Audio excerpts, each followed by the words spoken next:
Hello, my name is Ralph and welcome back to the channel.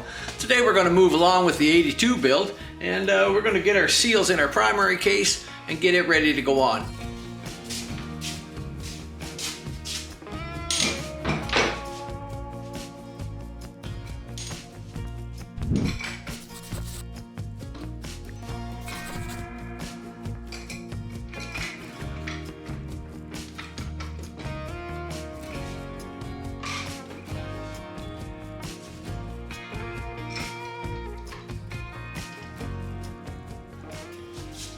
There we go. Now she's in there. I'm sure it'll be a lot better with this new transmission than it was with the old one, there's no doubt about that. Now we're down to assembly, so stick with us and we're going to put her together.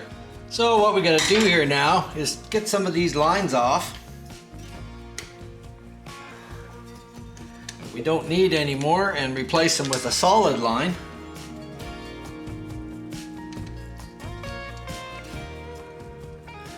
Time and patience for stuff that's been on there for years. Yeah. See, that was teed into this T here, and that went over to the primary case, and we're going to eliminate that whole line. I could move the exhaust pipe to make my life a little easier, but I think we can get at it this way, no problem. If I had to do all the lines, I might move them there, that's out of the way.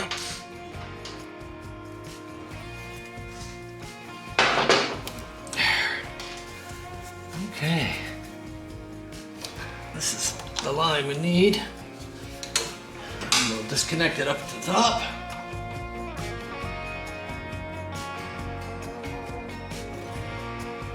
And we should be able to just wiggle that hose off now. There we go. So we've cut ourselves a little piece of hose here, and we're going to route her up to the top and down in onto there. We've got a new hose clamp, and we'll just give it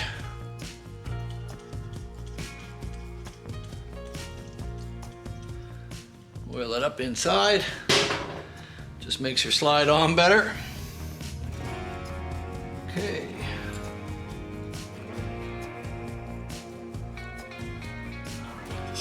On there. There we go. Making sure you got your hose clamp positioned so that you can get at it. Bring it back up here. We got enough to trap it in there.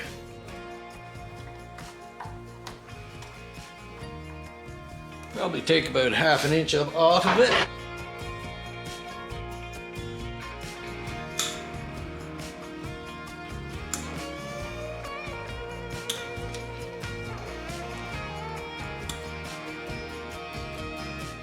Clamp for this side.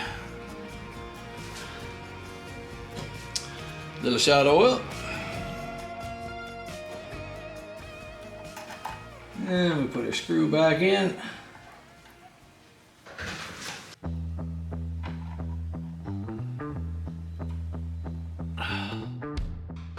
So now that we've got the T-junction off of the crankcase line coming back, but had these T-breather in it, we're going to go down and there's a vent line coming out of the crankcase that's used for this, coming back and forth, and there's also a vent line on the oil pump that we're going to have to plug off in order so that we can have our sealed primary case.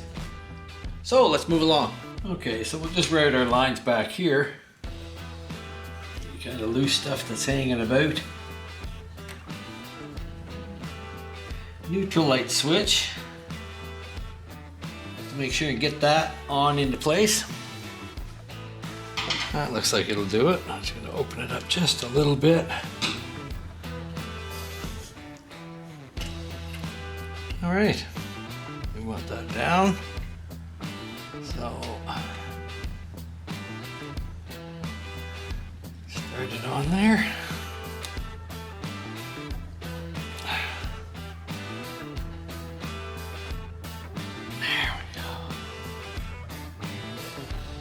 Almost down to the bottom. Now during a rebuild time, what I do is chop that line off, tap it down in there and put a 1/8 pipe thread in there. But where we're not disassembling the whole thing, this is going to work out just fine.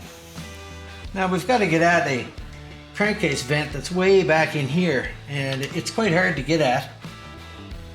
So I think what I'm going to do is the following line is coming off there and it's down here. I think what I'm going to do is plug it off down here. It shouldn't make any difference. I really can't get in deep enough at it to put a plug in it way back in there. So this is just as easy to do it this way, and we'll block it off down here. So we didn't have the tranny bolted in yet, so I've decided that it's just as easy to pull it out and try to get in there at that screw back there. I'm not going to get up in there that far. So we're going to make a little plug for that one. Okay, we got another little one kind of geared up here. Cleaned off a little 3/8 fine bolt to clamp to.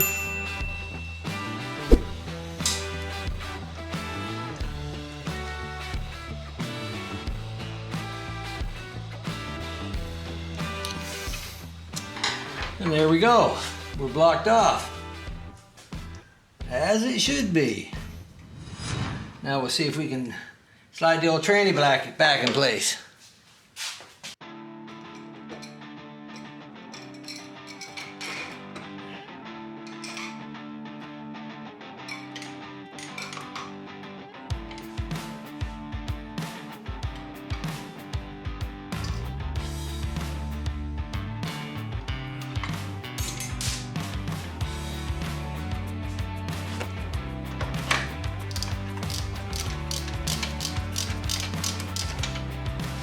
Start locking all the tranny bolts down, snugging them up with the plate first, not the transmission itself, but the plate bolts first.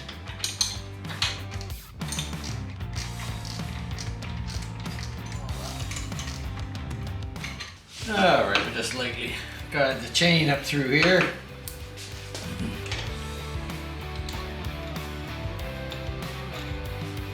So we've just stuck a link in our chain there just to get it up out of the way. And we're also going to hook up our shift linkage here.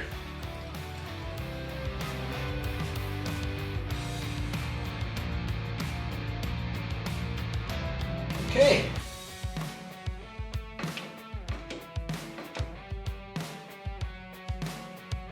So I guess the next thing for us to do is to trial fit it. We're about ready to do a trial fit on there to see how it's going to fit. We're going to put our O-ring up front.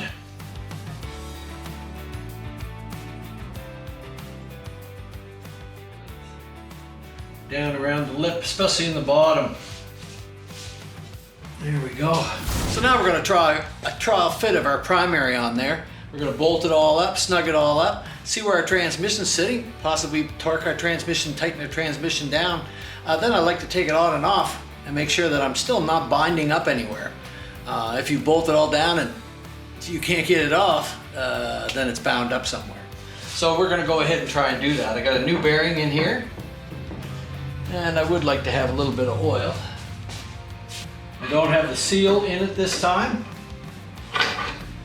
Go, slide her ahead, because what we're trying to do is line up the transmission.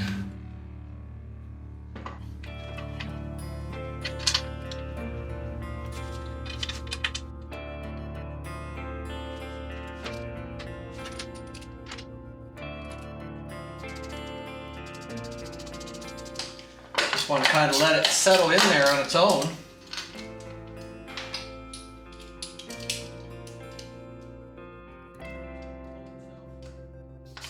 And always be mindful of watching and how and where it's pulling in.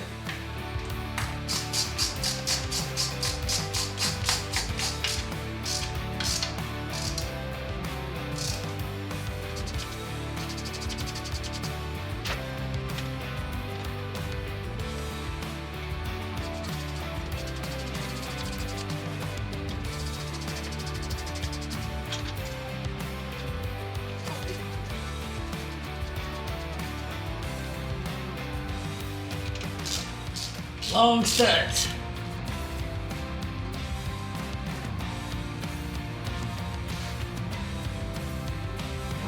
As I start to take my bolts out, I can see my cases not moving. Just out enough there to pop off the O-ring.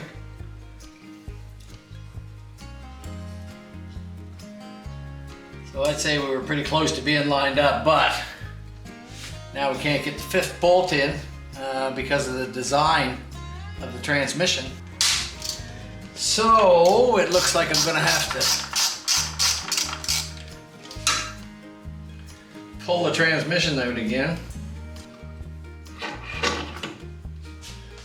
All right.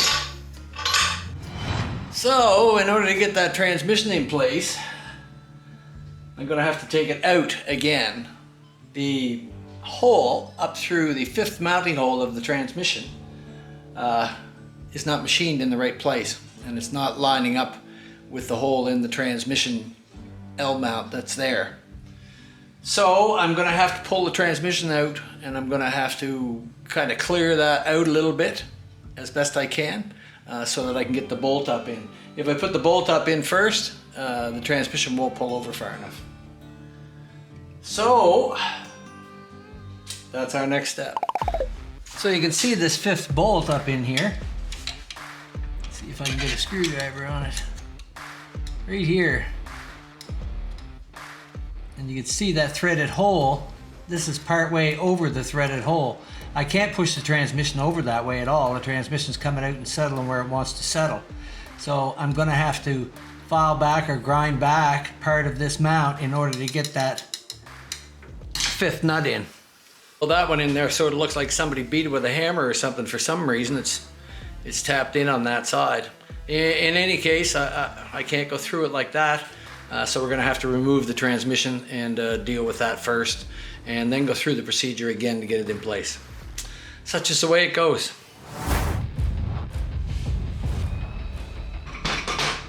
Right. That looks like a job for tomorrow. Been a long enough day. Check in tomorrow.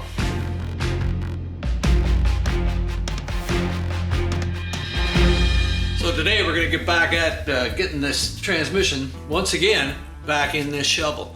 I had a bit of problem with it because the fifth gear bolt wouldn't line up, as you see. So today we're going to try and fix that, widen it out maybe 1/8 of an inch or so, just enough so that our transmission will sit in and we gain the full potential of using the fifth mount. So let's see what we're gonna do. So this is the little area that I gotta fix.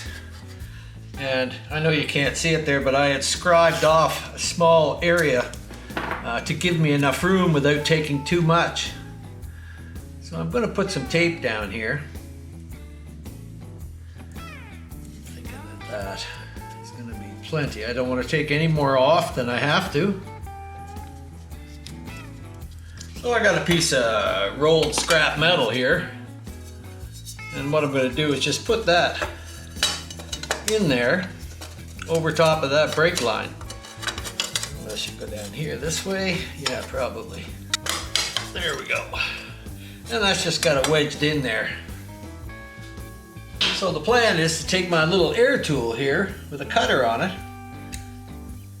and try to just keep working away at that until I can get it back to that point. That's the plan.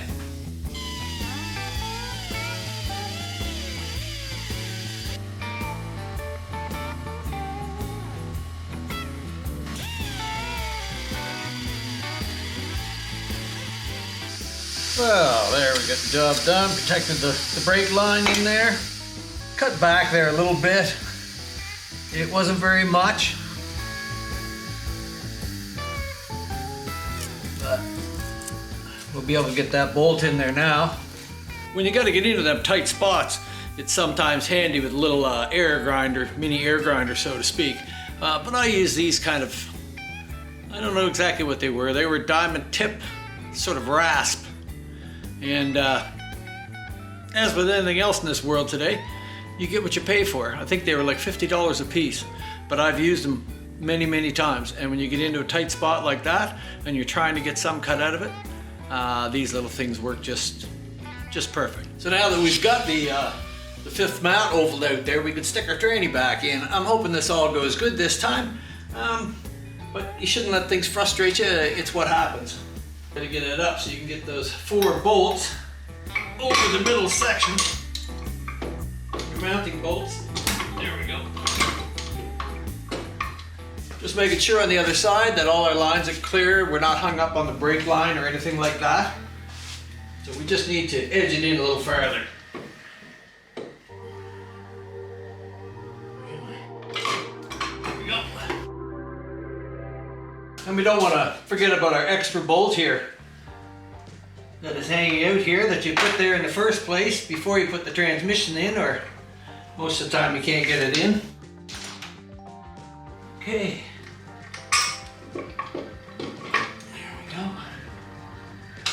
And while we're here, we'll start that one right there. You gotta get one going somewhere. Take your time and get them started in there straight. They're fine thread. And old threads are easy to get in there a little bit of a ways, and then you start tightening them in and say, geez, they're getting tighter and tighter. Well, yes they are. Because you cross-threading them, or you're trying to put a different size nut or thread on it. I gotta go clean these bolts. I always wire wheel my bolts, even if in like this situation where I just had things snugged down and I had just Loctited them all, but some of them sat for a little bit of a period of time, and you know, the Loctite's set up. So when you took it out, the Loctite of course is not set up hard all the way, but it is hard on the bolt and on the threads. And if you get a piece of it stuck in there, it can play havoc. It can play havoc. So I think I'll try this one first. Quite often in the older transmissions, especially like this one, they were a lot like a stove bolt. Had a square bottom on the bottom of them, and that one's got a particular cutout flat spot so it doesn't hit the front of the transmission. So you have to make sure you get that in the right place, and sometimes getting things in their place and getting everything to mount up can be a bit difficult. So you make sure you're locked down into that square. Be sure to be looking for any brackets or brake lines or things like that that are bolted, you know, have a clamp that's bolted down to these transmission mounts. Some do, some don't, so it's always something to be mindful of. This particular one does, front and rear.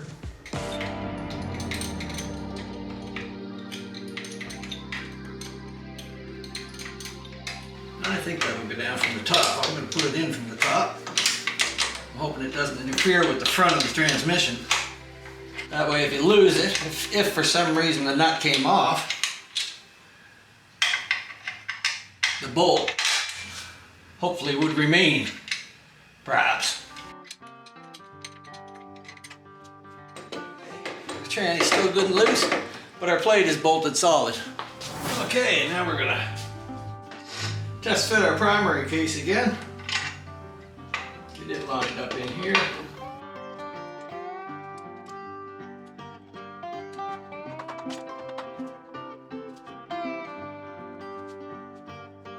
So we just keep playing with it and tapping it forward, and keeping an eye on our holes up front here, of which we're pretty well in place. Let's just snug these ones.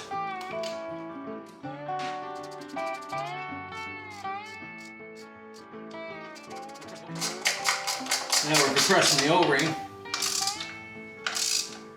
Now I was having a problem with it not seating up here. I was still always getting a gap in there.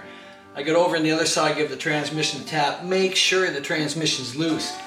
So now I'm able to pull it forward like that, and it popped right into place. My screw holes are just right where they're supposed to be. Everything's loose there, but now I'm not trying to suck the front of that in. So you have to be careful when you tighten some of these up, these two and these two.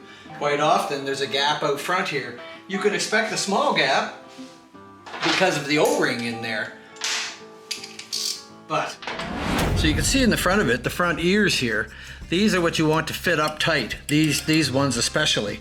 We're in there nice now. Before, it was sort of like that. And we could put the bolts are in there. They all fitted in, but I had that much of a gap there to stick that through. When I had these two tightened up, I still had this gap. So by jockeying it around and pulling the transmission out, getting it into place, now I've closed these up. And the O-ring's in there, so everything's in good shape. It won't rock back and forth. That's what we're looking at. So now I'm going to go along and tighten all my bolts in there. Get one down in here.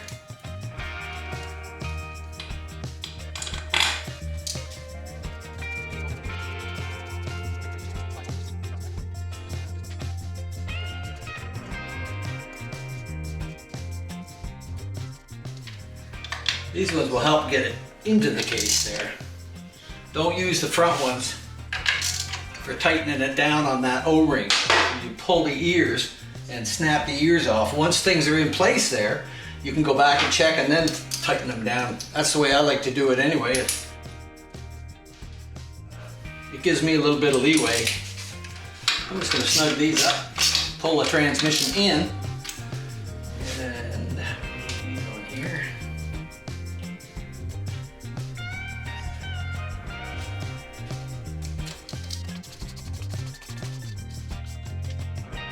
Snugged up, no problem. You'll feel it if it's torquing sideways. It won't feel right.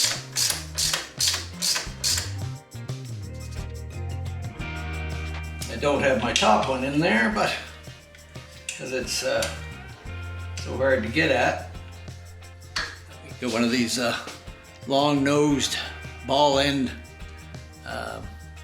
tools. Great for getting in small spots on an angle, like in there. Because you can't get straight in at the bolt because of this there.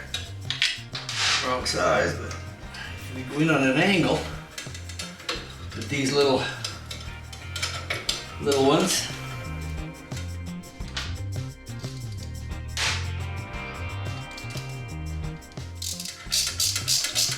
it'll allow you to turn it in. You can't get your fingers in. Just don't torque them down with it. And that just snugged up nicely over top of the O-ring. So it all looks good there. Now you can see the small hole up in there. I know from that angle, it doesn't look like it's there, but it's there.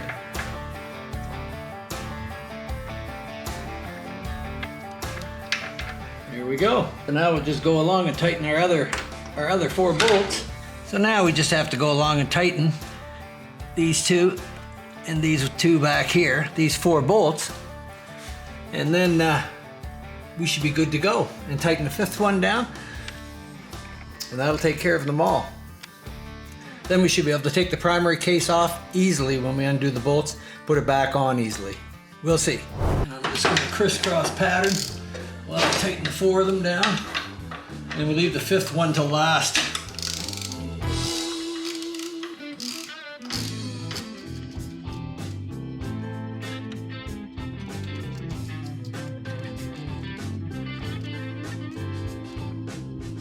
So now we're going to unbolt the primary and make sure that everything's fitting the way it should be. We just shouldn't have any binding or anything. We should be able to pull it off, slide it right back on without a problem. So we'll start taking some things off. 2, 4, 2. Here we go. Just like that.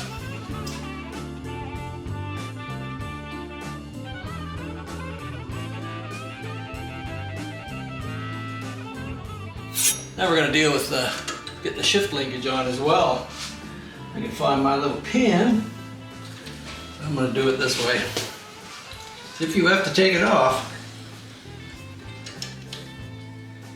you need to be able to get at it, and it's not going to take up any more room down here than it is with this cotter key. And that head.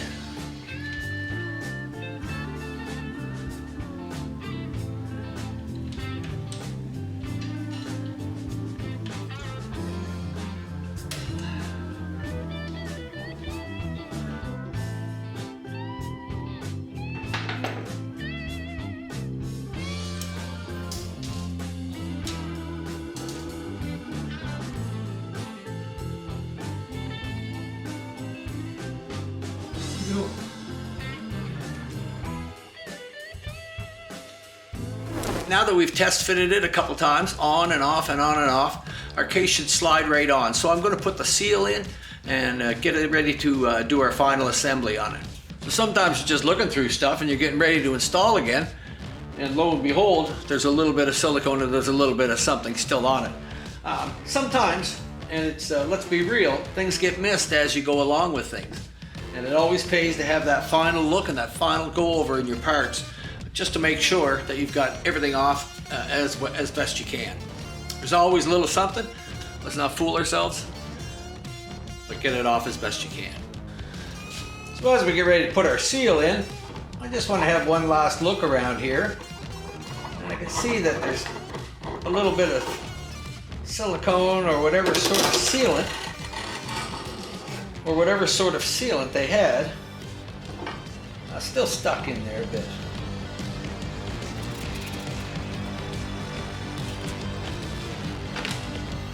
There we go. So there's this small plate that goes between your starter and the case. And it goes on up here, like this. We have no pins here. The pins seem to be missing. And there's a little rough spot there actually holding that. So we'll have to clean that little sort of burr up. But we want to mount this plate on and make it as easy as we can for ourselves. This plate has two sides on it. This metal side will face into the primary, so to speak, and out to the jack shaft. So that's the way that we want to put that on. So I'm going to kind of show you as best I can the irregularity I was talking about. It's right here in the cover. And when we put this metal cover on, and because we're missing the pins, we don't have pins, when this slides down here, right there,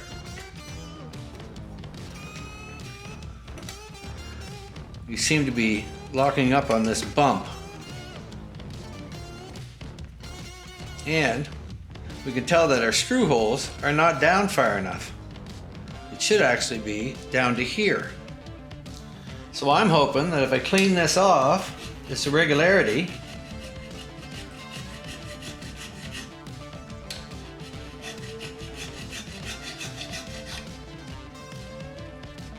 just enough to take it off the surface.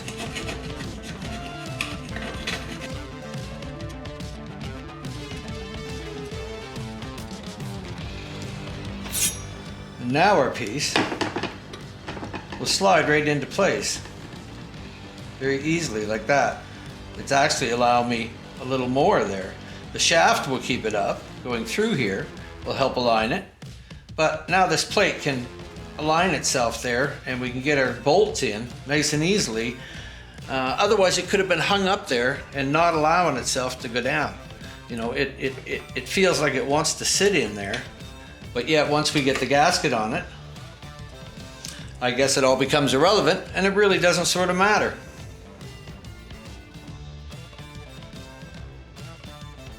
Sometimes it's just an example of how you nitpick yourself to death.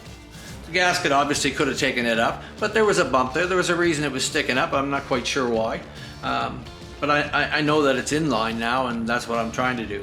So we're going to see if we can find a little seal and replace the seal in it, and then we're going to move on with the rest of the installation. Now, because we're trying to get this ready, what I'm going to do is take just some clear silicone, put it on the edge, spread it out a little bit.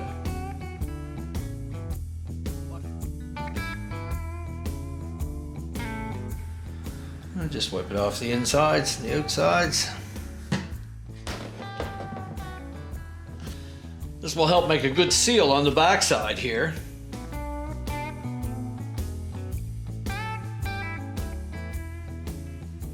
And And we're able to line it right up with the pins where it should be.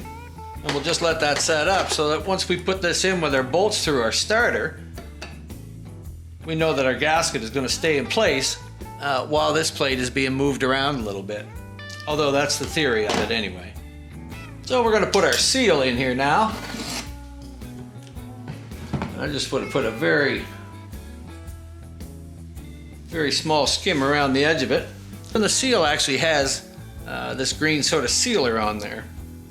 So that should help us out. And we're just going to try and get it, see if we can get it started into the case.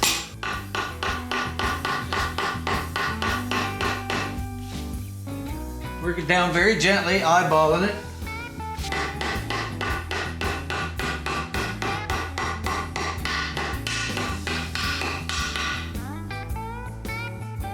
Here we go. So we've got everything done as well. We've put an 1/8 plug down in here and sealed it off. We've put a plug up in here and we've sealed this off. And we've put this hose on here and clamped it. Now this will not touch the motor inside. It doesn't interfere with anything. And should someone in the future care to revert this case back to original, I didn't want to disturb and wreck this piece up in there because the case is in great shape. So by plugging them, you're still able to switch back to the original setup. So sometimes when you're down to a project and you're working away and you're getting anxious and you want to put your pieces on, you tend to get ahead of yourself sometimes and keep working ahead and working ahead and working ahead. And sometimes you miss the little things, and later on you go, oh, I should have checked that while I had that apart. Then I'd know. This is one of those things that's easily missed, and just for the little bit of extra effort, we're going to show you and we're going to have a look ourselves. And then when we button this up, we all know that we've got that problem solved in there, if there's any. So what I'm talking about is the alternator, of course, here. Once we put that cover on, you know, you can get it back out, but you have to take all the chains and all that sort of such stuff off in order to get it out. So today we're just going to slide that off. We can just, I thought maybe I could stick a hook in this one, but this one has 3 fingers on it. So first off, there's a little spacing washer, and that sets your primary chain out at the proper distance. So do not lose that, and remember, it's the outer one. So we just kind of wipe off what we can here. I like to take a wire brush.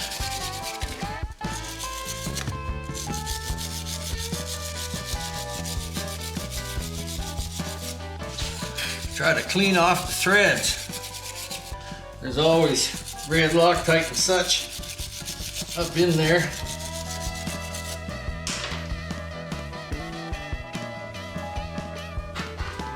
Better.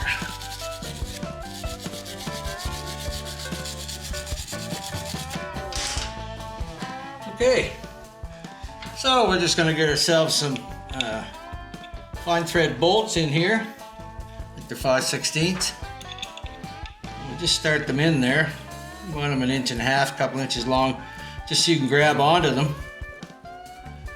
and then you should be able to just wiggle it out. You can't put a puller on it, but most of the times they'll just pull off like that. The clips that hold it in are all in place nice. Seal looks okay. Your locking tabs are all, these locking tabs have it all locked into place in here. And the other thing we look for is any sort of loose magnets, cracked or loose.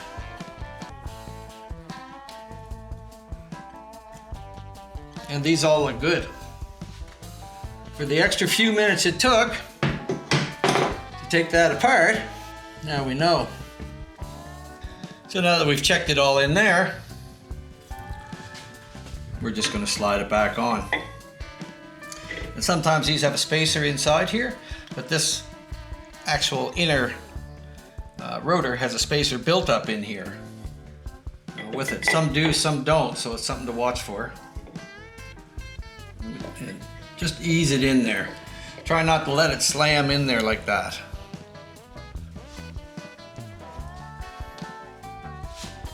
Everything's ready, everything's sealed up.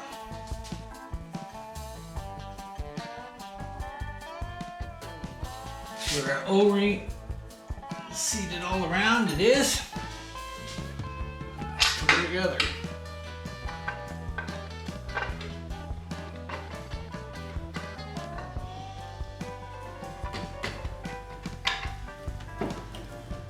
There she goes, right into place.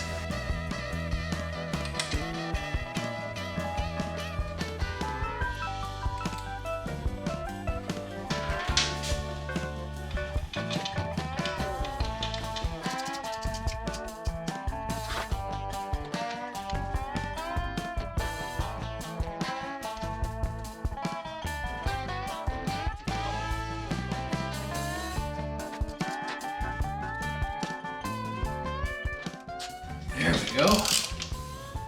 That's pulling her into place.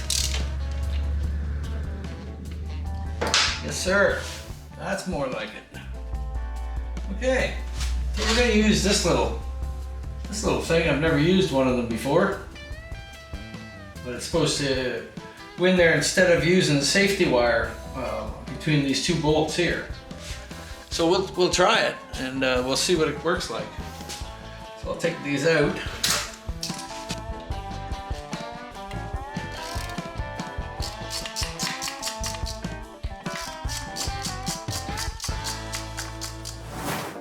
And we'll just tip the ends of these up. Just the very tips. You get something underneath them, hopefully.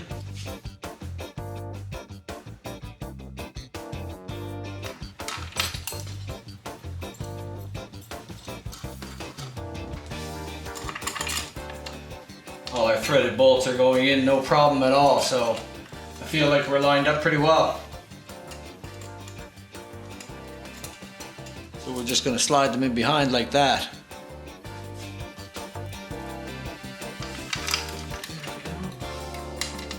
And there we go. I'm always open for new things, so if this works, it works, instead of having to do it all with the safety wire.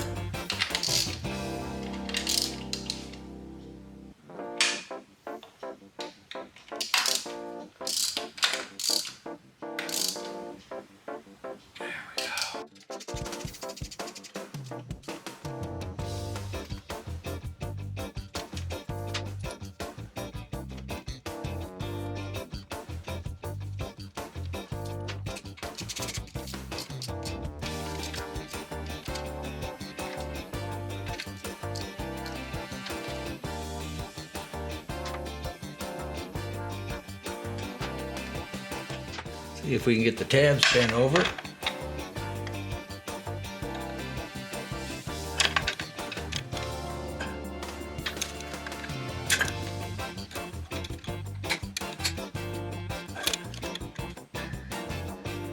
There we go. They're all locked up into place.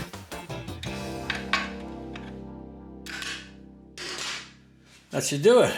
So if you enjoyed this little bit on this transmission rebuild for this old shovel, like, subscribe, hit the bell, all those sort of things. And we're going to try to keep moving along. I hope that some of you found this informative and maybe point out some things you didn't know or you did know. But in any case, I enjoy doing it, and I enjoy making things work better and get back to normal the way they should be on these old shovels. All right, stick with us. We'll see you on the next one.